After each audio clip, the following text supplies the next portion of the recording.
been here before, we're certainly glad to have you here now. And I would like to say this is the last of our series of 4 energy climate speakers, myself from Walton. But I'd like to state that the information in this presentation is not my material. I'm actually reporting on several reports that have just come out at the end of last year. And these reports are pretty extensive, so I will just really be skimming the top, but I gave you the first couple pages of the first one, and that website down there, you can get the whole reports. The website's on here, and it's also at the bottom of the slide, and you can get the whole reports off there and go through them at your leisure. So please know that I realize that I am really just skimming this information, but I'm trying to take what's happening globally and then bring it down to what's happening in the U.S. So these reports come from Renewable Energy Policy Network. This is the copy of the other report. I didn't give you a copy of these, but again, you can get this online. And they did 2 big reports that came out last year. This is on the global status, and then the next report is on the global futures. So what's been happening, and then the next report is the prediction of what will happen. First of all, I want to do a global overview of the power markets. Right now, as of about the end of 2012, the fossil fuel and nuclear were about 78% of our global electrical production. Now, all through this presentation, we're going to be talking about power generation and electrical generation. They kind of flip back and forth. So just kind of be aware of that. The numbers don't seem to line up sometimes. Realize that sometimes we're talking about electricity and sometimes we're talking about power, which is more than electricity. So hydro is about 16%. Actually, nuclear and hydro are about the same. They're about 15–16% of our total mix. And then we have non-hydro, which is about 5.2. Last year, renewables were accounted for just over half of the 280 gigawatts of new installed electrical capacity in 2012. And let me just put something in perspective here. There's about 5,000 gigawatts of power used yearly in the world now. So just right now, the whole world uses about 5,000 gigawatts of power. Okay, so when we look at the renewable energy, and we break it out, there's traditional renewables, as in using wood to cook or heat your home.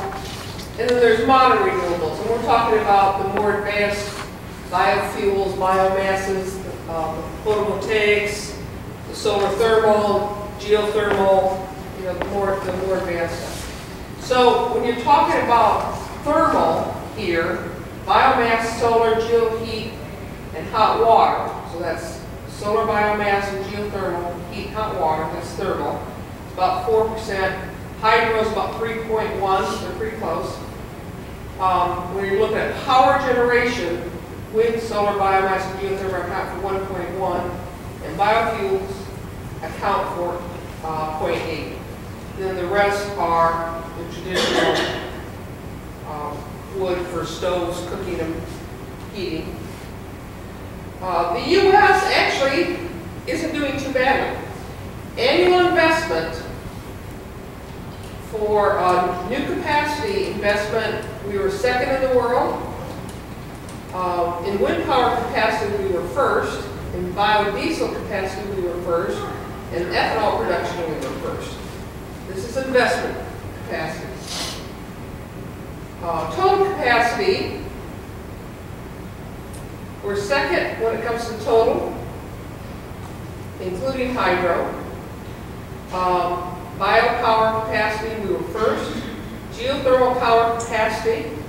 We were first, which I thought was interesting. And then we were second in concentrated solar and third in hydro. So, you know, we're pretty, the U.S. is pretty much in the mix there. We certainly are investing in these technologies.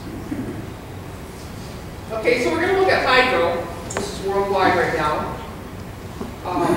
30 gigawatts of new hydro was added in 2012.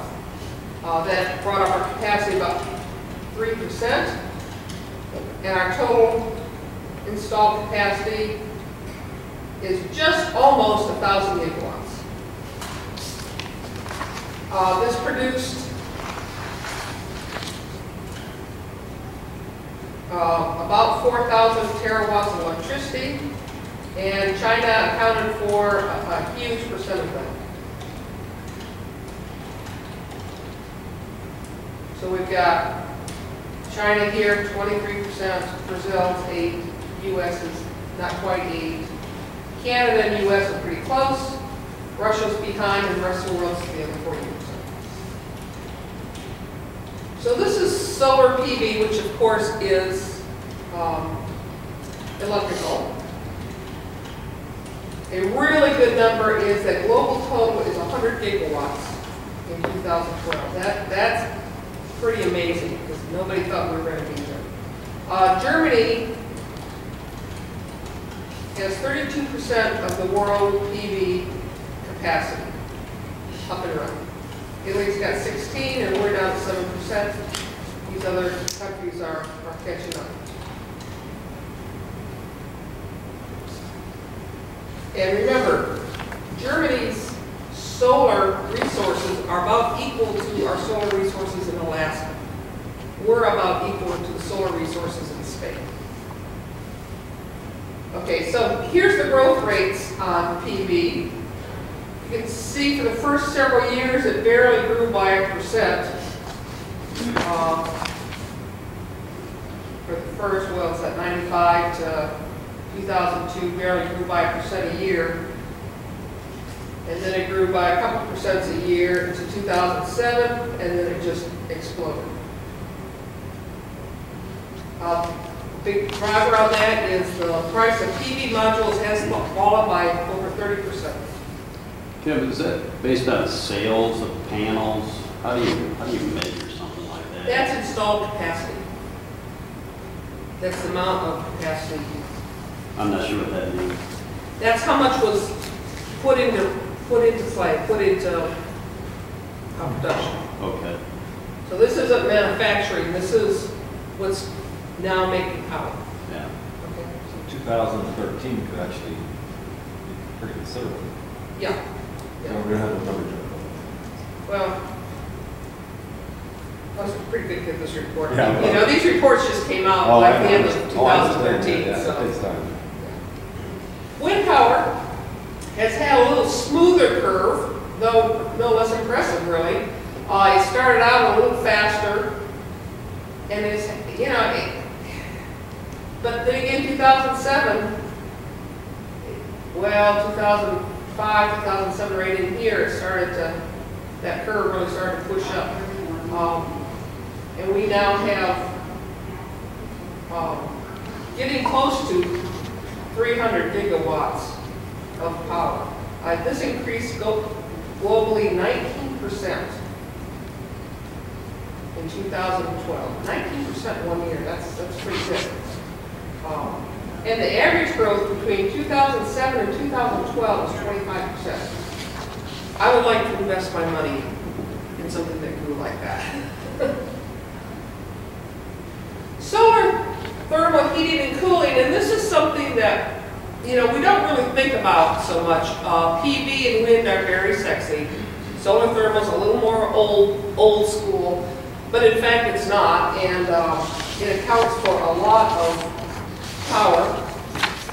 And this too has had a little bit smoother trend. It's been, the technology's been up and running for a long time. And in a lot of countries, everybody's got solar hot water. I mean, it's just what they put in. US, we're not there yet, but hopefully we'll get there. China and Europe account for 90% of the world market. And then there's also the, not only the home market, but process heat for industry. The concentrated solar is really picking up. Are you're not including concentrated solar in that number? That Yeah, that's a little bit of concentrated solar. okay. Do you have any idea what ratio or percentage? It's in the report. I don't have it on the top Okay. of my head. Okay, sorry. So biomass, bioenergy. This is bioenergy. So this is all of them together. Biomass, heat, power, and transportation sectors increased 2 to 3%. Biopower capacity was up 12% total. I mean, just to take this out of the total. And about 350 terawatts of electricity was generated worldwide with biopower. So again, the growth rate doesn't show the growth rate, but here's the other countries, and then the growth rate on the United States. We're really leading the pack on that one, which is good. This takes it down to ethanol and biodiesel. And you see the biodiesel was slower to start, and hasn't come up so far. The ethanol has really taken off until the last couple of years. It dropped just a little bit here, and also this one. There are a couple reasons for that. One was drought, really cut into the ethanol corn crops. And we have drought not only in the U.S., but we also had drought in several of the other big corn producing countries. There are new facilities opening up, but a lot of facilities, like the one right over in Woodland, Michigan, is not operating at full capacity. So we have a lot more room to grow there. So renewable energy saw growth in manufacturing, sales, and installation. The interesting thing is that these reports brought out was it's not just manufacturing, sales, and installation. There are a whole bunch of other jobs related to this. There's auto, there's IT, there's all kinds. There's a whole cadre of jobs that come along with these jobs. And renewable energy is now getting so affordable that both developed and developing companies are using it, and we're really getting a shift toward it. So here's our job looking out in 2003. You see bioenergy is very labor intensive. Of course, it's farming, so you would expect that. In solar, this is PV, concentrated solar heating and cooling, is also a pretty labor intensive. Wind is up there. Hydro and geothermal are not so labor intensive. Are those new jobs or? No, I think these are jobs, these are people that are in these jobs now. This is the status report that shows what's here now. Okay. Now this is an interesting slide because we show the growth and new investment up here. There's a little dip right here, which is the, we all know what happened about 2008. And then up here, it drops again. Well, this wasn't a drop in capacity, but it was a drop in investment because the cost went up. So it actually costs less to do more. And what happened in 2008? That was the whole recession. Oh, okay. All investment dropped pretty much across all sectors. I wonder if you overlay legislation on something like that and how much power. Yeah, we will see some influence of that in another slide out there. But So investment flows here, it's interesting, developing countries represented 46 of the world total. This was up 34% in just 1 year. So there's 8-year growth in investment into renewable energy in developing companies, where developed companies' economies fell 30%, almost the same amount, and it's the lowest since 2009. So the United States dropped. Europe, you see the drop there. There was a little drop in India, but not much, a little bit. But the developing countries continue to invest in it.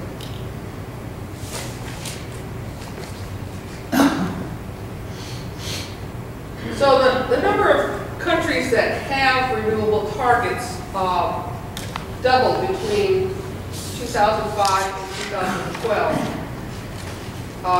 The U.S. does not have targets yet, by the way, and a national target. We do have some targets, state and local targets, and so we are included in this 138 countries, but we do not have a national target yet. And if you get on this RED 21 worksite, you can pop up and there's a click on interactive map, and you can go to every country and look at the different states. Here's a copy of the policy map. Again, we show having quite a few policies, but it's not a national policy, they're individual state policies.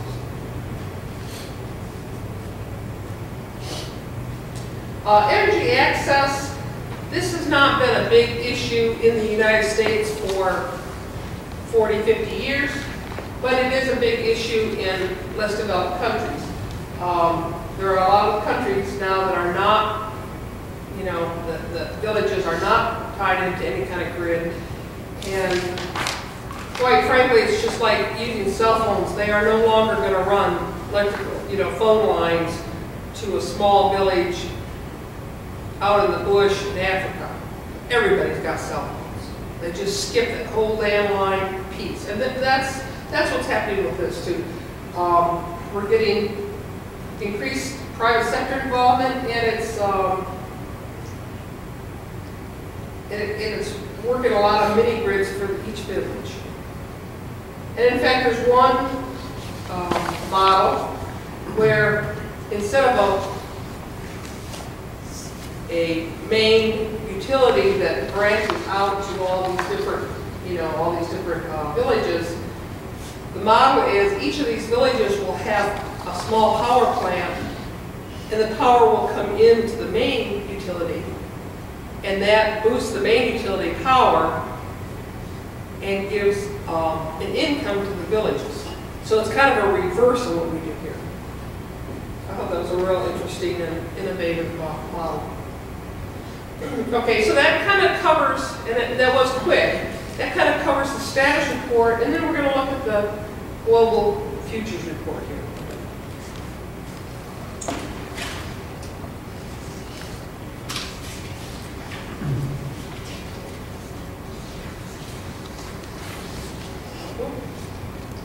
Okay, so here's kind of where we are right now, up 13% U.S.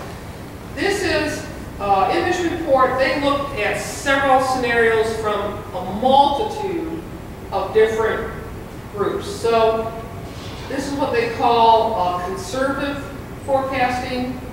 This is ExxonMobil, IEA. This is interesting. Remember this IEA. I'll go into them more in a minute here. And then there's another IEA report here. And then Greenpeace is up here with the very high renewable scenarios. So in reality, this scenario now, this conservative scenario, we're really almost already there. So this scenario is really not even, and they state this in the webinars about this. This scenario, we've basically already been. We're already there. We've already met this scenario. So The next question is, do we go to the medium, moderate, or the high renewable scenario? And moderate renewable scenario is 15 to 25%. High renewable scenario is 25 to 80 to 100%. That's the scenarios that we're What is the IEA ETP?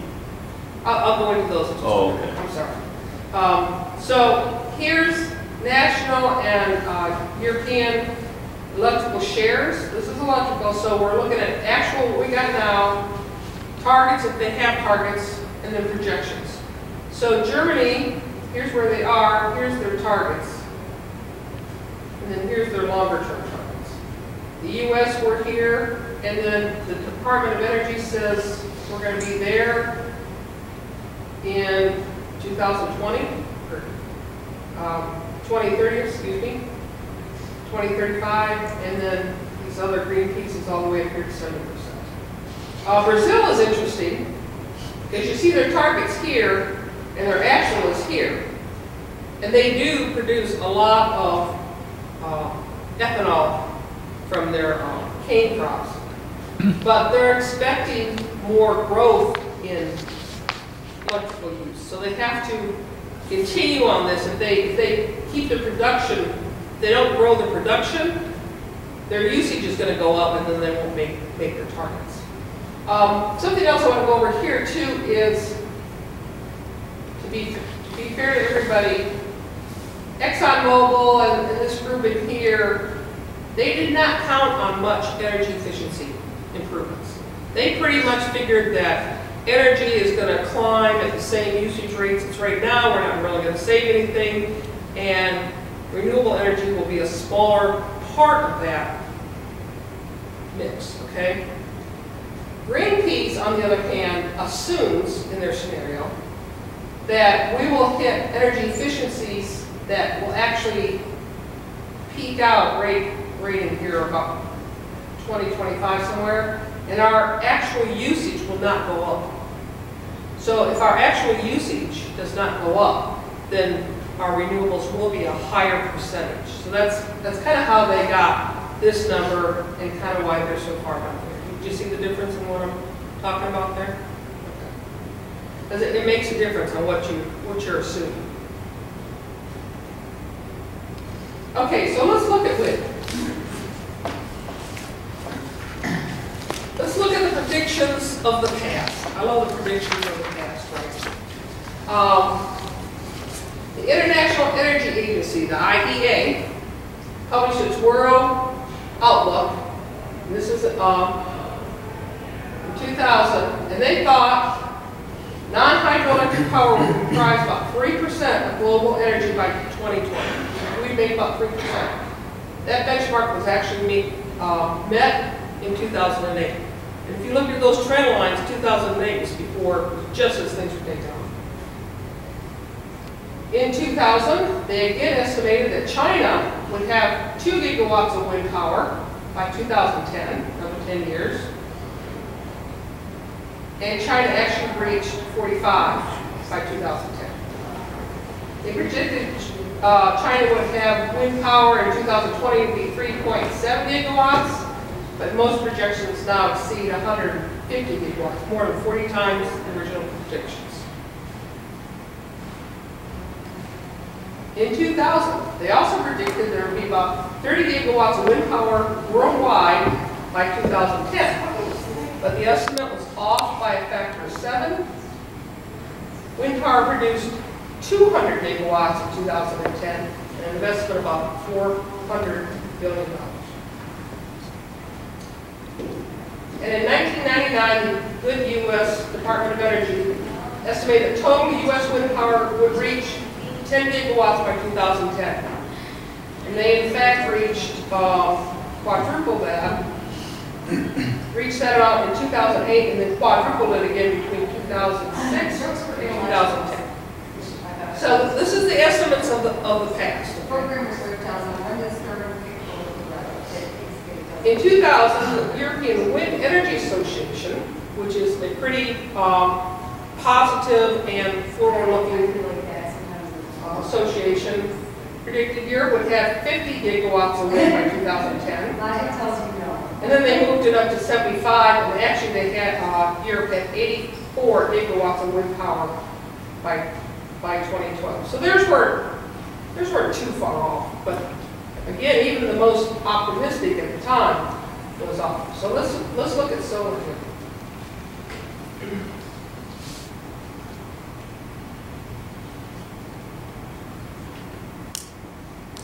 In 2002, top industry analysts predicted an additional 1 gigawatt of annual market by 2010. The annual market was in fact 17 times that, at 17 gigawatts. In 1996, the World Bank estimated 0.5 gigawatts of solar PV in China. China reached almost double that mark. They have almost 1,000 gigawatts by 2010. In 2000, they installed the total installation was 1.5 gigawatts, and most of that was off-grid. Things like solar on satellites, which is really off-grid. I don't know if you can really even call that world capacity. I'm wondering about that actually. But there are a lot of cabins in the woods, back in the woods, mountains, remote villages there. And in 2000, the International Energy Agency, again, published its World Outlook and predicted that non-hydro renewable energy would comprise 3% of the global energy by 2020. And that benchmark was met in 2008. So when we go back and look at those predictions, Greenpeace may be off. They may be very optimistic, or maybe not. I mean, our predictions so far have missed the mark. And then I just did solar and wind, but the biofuels follow the same sort of trajectory. So this is what happens. Right now, the U.S. does not have any targets, national targets, and we're at 13%. Countries that have targets, I put this line in here at 13%, so you can see that right about here, and then a couple of them down here, you know, we're below about half the countries in this list that have targets. So having a target and having policies that really push this stuff really help make this happen. And I don't know if you can read this. This is the blue here is the 2005. That's the 2000. Oh, that even makes it worse. That's the 2005 benchmark. And this is by the orange is by 2013, and the yellow is the target for 2020. 2020 is not that far out there. So here's examples in the U.S. of places that are doing it. So we've got California. They have a goal in San Francisco reaching 100% electricity by 2020. They're on task to meet that goal. Austin, Texas. I went to listen to a fella from their utility company. He came and spoke in Lansing last month. He talked about this. They were mandated to meet 30% by 2020, and they met that actually last year. And they've since upped their target goal to move on.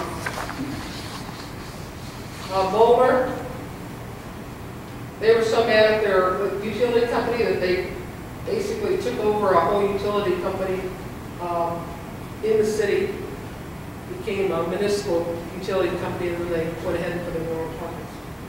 Is Austin, would you say that's a leader in the country in terms of percent? It certainly is a leader in the country in terms of policy. I mean, they've decided, the city utility decided not to fight it, that they were going to embrace it. I think there are some others that have hit almost 30%, but I'm not sure, and can't tell you which ones they are. But yeah, you could probably pretty comfortably say that they're one of the leaders. And you think, well, you know, Austin's a pretty hot, sunny place, and that is true. But PV is actually more efficient in cold weather because they're a capacitor, and the heat actually slows down the movement of electricity, not speed it up. So, you know, in some ways they have a little bit of a drawback. And then there are other countries that are in cities, Amsterdam, Copenhagen, Munich, Sacramento, and I don't know what that place is in Sweden. So, US-wise, our 2011 capacity right now, we have 47 gigawatts of wind, 4 gigawatts of PV, 0.5 of concentrated solar. So here's our concentrated solar number. Biomass, geothermal, ocean. And then here's our scenarios for future Department of Energy, the IEA again. And they have 2 or 3 different scenarios, and then Greenpeace. So if you kind of took an average, you could figure that it seems like it'd be pretty reasonable. We could get about 200 gigawatts of wind, 100 gigawatts of PV, 50 gigawatts of concentrated solar down the line.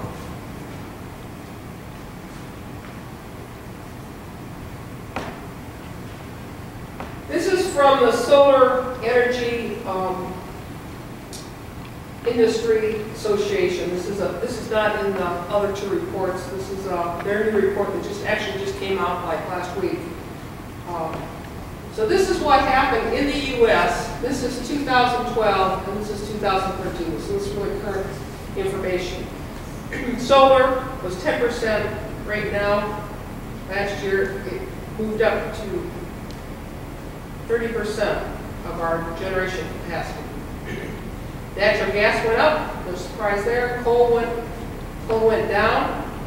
Wind was up here and down here. This is a direct relationship to the tax credit policy running out.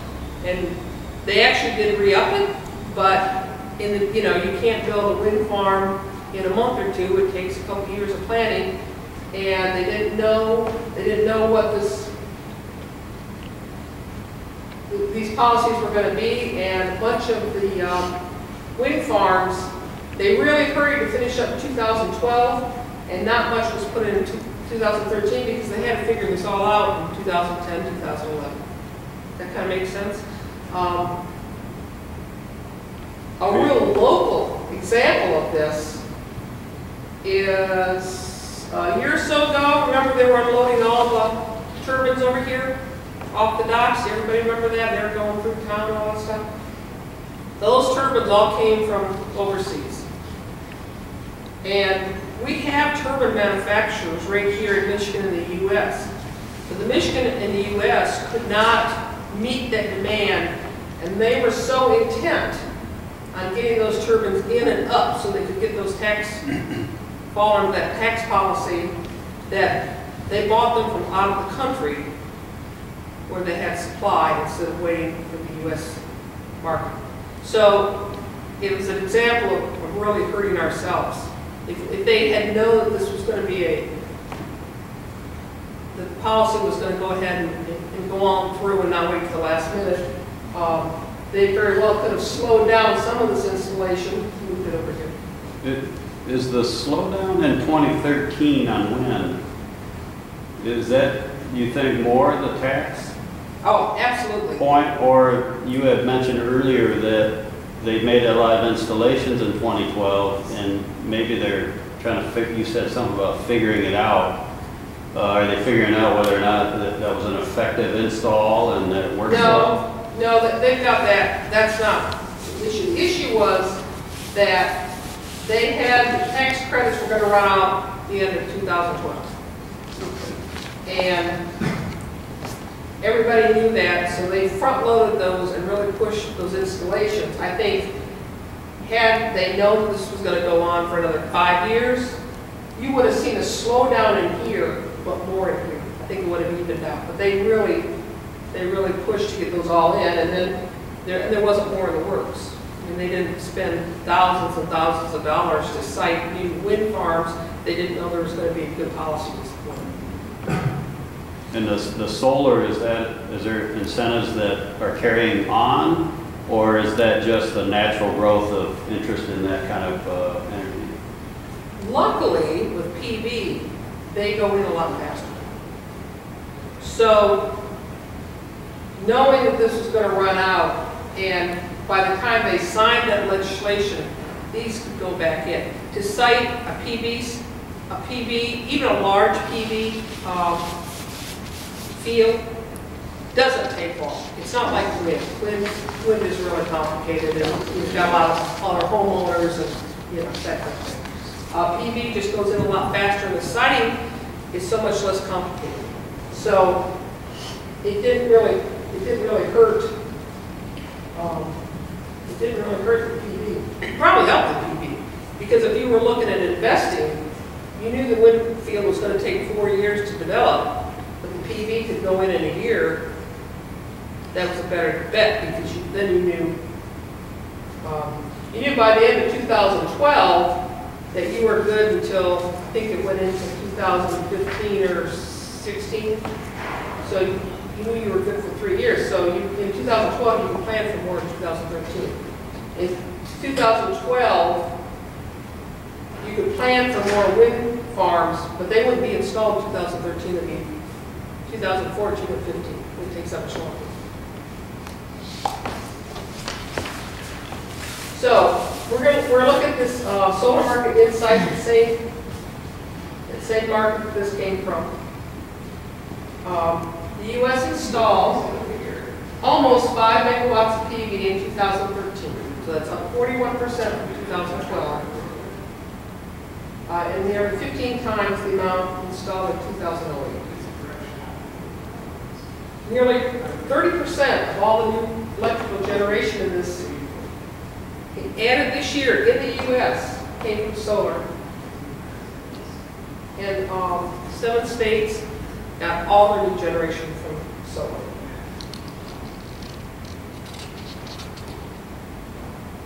The market value of this PV installation was almost $14 million.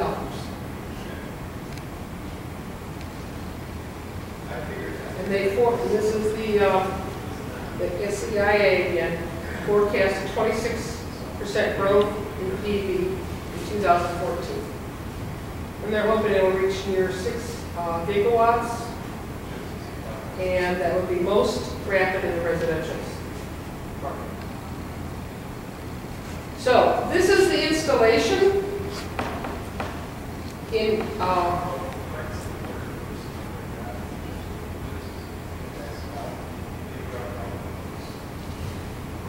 this is price by megawatt, and this is installation. And you can see how the prices have just really, since 2009, have just started plummeting. And of course, at about the same time, it just started, the installations really started to increase.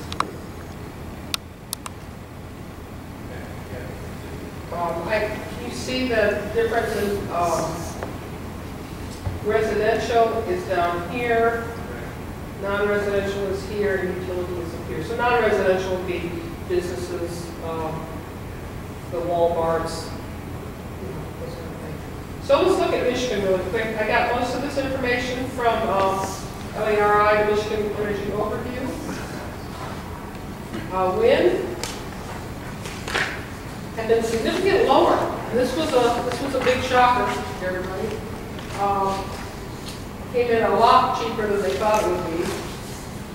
There is almost 1,500 megawatts of wind up, and currently not quite 1,200 megawatts is operational.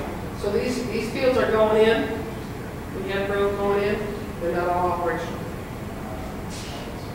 In solar, they estimate that there are 19 megawatts of solar operating in Michigan at the end of 2012.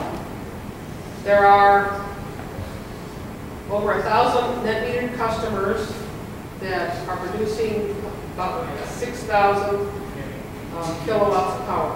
Net metering means that they get paid, they're tied into the utilities, and they're putting on the grid and getting money back for what they don't use. So if your electric bill is 12 cents a kilowatt hour, they pay you 12 cents a kilowatt hour for what you're not using.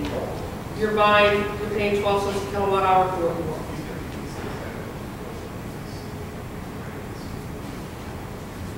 Biomass, we are a big biomass state. And our wood burning biomass was a primary source in 2010. We have a lot of wood pellet. We have a lot of agri products. A lot of it all goes into biomass. So here's an interesting chart, and I know it's kind of hard to read, so I'm going to run this to you. But renewable energy total. And what I did here, this is a big, long list of all the states. I picked out states, I picked out 12 states, Michigan being one of them, that were similar in climate. So I took all the Georgias out there. Of course, I don't know, Georgia almost got as much ice as we do. And half of these states have coal production, and half of these states do not. Because Michigan does not have coal. So Michigan's right here. If you look at our total renewable energy, we are just in the middle section. There's just below half of these other 12 states that are similar. And this is Iowa, Minnesota, Illinois, Indiana, Pennsylvania, Maine, Michigan, Ohio, Kansas, Colorado, Maryland, and Massachusetts. So they're all kind of four northern states. Say, Kim, what do you? This is in BTUs, yeah. What do you mean Michigan doesn't have any coal? What does that? We don't produce any coal. Okay. We don't have a coal production. We buy almost everything from Montana and Wyoming. We don't use coal, or we don't have coal? No, we don't produce coal. We don't produce power from coal? No, we don't produce coal. Okay. We do produce power from coal, though. We do produce power. We produce a lot of power from coal, That's what I thought. but we don't produce coal. We don't mine coal. So Iowa is the top state here, but their biofuels are huge. This is a trillion BTUs. So Iowa's leading the charge on corn ethanol. Minnesota is up there with ethanol, which you wouldn't really think of so much.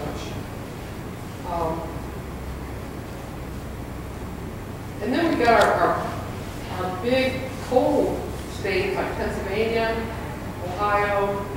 There's another one down here. Colorado does quite a bit of coal.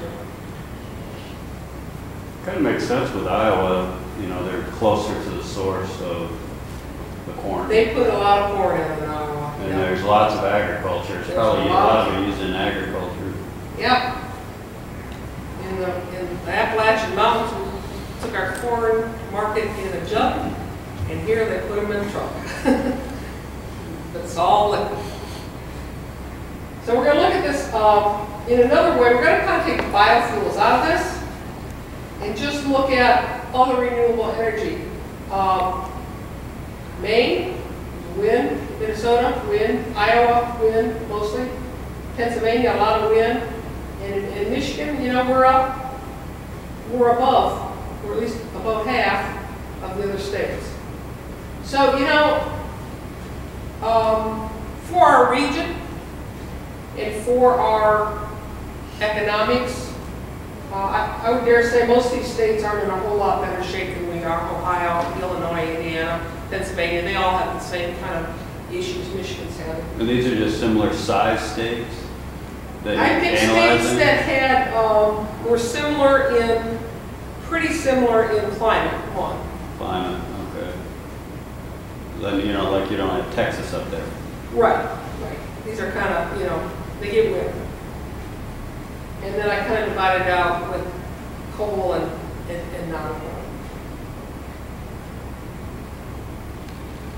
So here's what we got going on right now. We have a renewable energy portfolio of 10% by 2015, which is next year. That is 3% of the current U.S. average of renewable energy. And when we say renewable energy portfolio, we're only talking about power here. But the whole U.S. is at 13% power, electrical power. This map is a little bit dated because I know there's a couple of new farms up here, but it gives you a sense of where we're putting in one. Here's the Woodland ethanol plant. We've got our wind farms over here. There's a couple more wind farms up here. Where is that source of it, you know, to look at that? This map, this is on the LIRA, L-A-R-I. Oh, okay. So it's in that report. Yeah, it's in that report. It's on their website. So, a lot of times, our thinking about renewables is, you know, 10 to 15 years out of date. What was practical in 2010 is you know, it's not really, or what we thought was practical in 2010 is really not what we're finding now. There's a lot of myths out there. There's a myth that we need a lot more storage to deal with the variability of renewable energy. And we do need some more, but there's other options to that. We can do demand. We can do on demand. We can do flexibility, system flexibility. The smart grids are a big part of this. Advanced weather predictions. And it's kind of a myth that other fuels aren't intermittent. I mean, when a coal plant goes down or a nuclear plant goes down, it goes down. I mean, they are not 100%. They go down not infrequently, actually. It's a myth that renewable energy does not need economic incentives to develop. Every power source has economic incentives. The fossil fuel industry has 30% more in 2010. In 2010, has 6 times more subsidies than renewables do. So it is not a level playing field.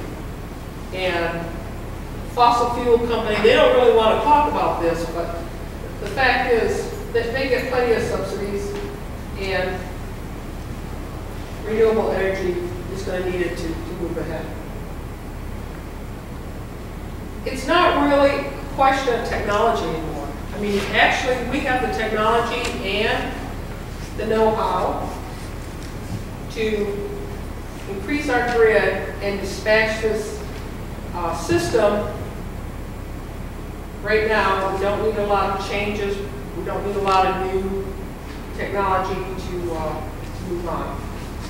So, in conclusion here,